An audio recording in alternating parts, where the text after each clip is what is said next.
Ay! Ha? Hello, Yuri? Anong hello? Kumusta ka na? Kumusta na? Gusto mo bang maulit? Anong yan kang babae ka? May pera Ano? lang. May pera? Ha? Kadiri ka? Ay! Ang kapal ng mukha mo! Ay! Tama na yun! Wow! Hindi ko sinasadya! Yun!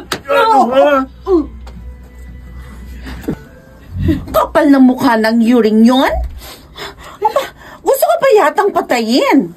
Tingnan mo nga yung itsura mo. Nasira tuloy yung mukha mo. Puro pasang katawan sa panggugulpi niya. Ay, hayaan mo. Gagantihan natin siya. Hindi na, Dadet. Huwag na. Lalo yung lalaki problema. Ano? Hahayaan mo siya sa pananakit niya sa'yo? Mali din naman ako eh. Alam ko na may sakit ako pero tuloy pa rin ako sa ganitong trabaho. Nanghawa pa ako. Kaya nga ayoko na. Iiwan ko na to. Kasi kung mananatili ako sa ganitong trabaho, baka mas malalang sakit pa makuha ko. Mia. Pwede ko pa may kamatay. Paano lang anak ko pag nangyari yun? Tsaka, baka lalo lang maging miserable yung buhay niya. At maging katulad ko rin. Ayaw mangyari yun. Ayaw magdaanan niyang ganitong buhay. Kaya nga pagaling ko, pabalik na ako sa probinsya para makasama ko ng anak ko. Ay. Alam ko, simpleng buhay lang ang kaya kong ibigay sa kanya doon sa probinsya. Basta ang mahalaga, magkasama kami. Tsaka alam ko, may awa ang Diyos. Tutulungan niya kami. Lalo na't mabubuhay kami ng anak ko sa paraang tama. Ay. Alam mo, ako nga, gusto ko rin sanang ayusin ang buhay ko. Yung dati kong kaibigan na gaya natin, may HIV siya. Ayoko nang hintayin na mangyari yun sa akin.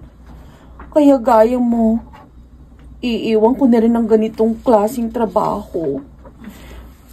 Sana naman maintindihan ako ng pamilya ko kung di na nila ako maaasahan para suportahan pa sila. Kung mahal ka nila, maunawaan ka. Isang dahilan kung bakit gusto ko nang bumalik sa probinsya. Nag-aalala na rin ako sa anak ko. Hindi ko alam kung naaalagaan ba siya ng maayos ng taong pinagkatiwalaan ko. Baka mamaya, miserable din yung buhay niya. Kaya nga, mas mabuti na yung magsimula ng bagong buhay. Kahit mahirap, ang mahalaga, tama yung gagawin ko. Tama. Tama ka talaga dyan, Mia. Alam kong kakayanin natin ito. Kaya nating magsimula ng bagong buhay. Nakagagawa man tayo ng pagkakamali, nahuhulog man tayo sa paggawa ng kasalanan. Ang halaga kung paano tayo magbabago, kung paano tayo babangon mula sa pagkakadapa upang itama ang lahat.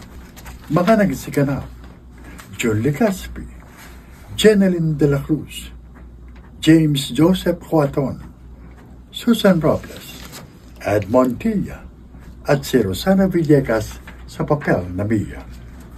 Naglapat ng angkop na tunog Jenny Mutian, sa musika Bubuy Salomna, supervisyong teknikal Eric Lucero at Bong Buyar. Creative Consultant Phil Cruz, Production Assistant Anching Cruz. Ito'y mula sa panulat ni Gani J. Halabanan, sa direksyon nila June Martin Legaspi at Maynard Landicho Jr. Ito ang aking buhay.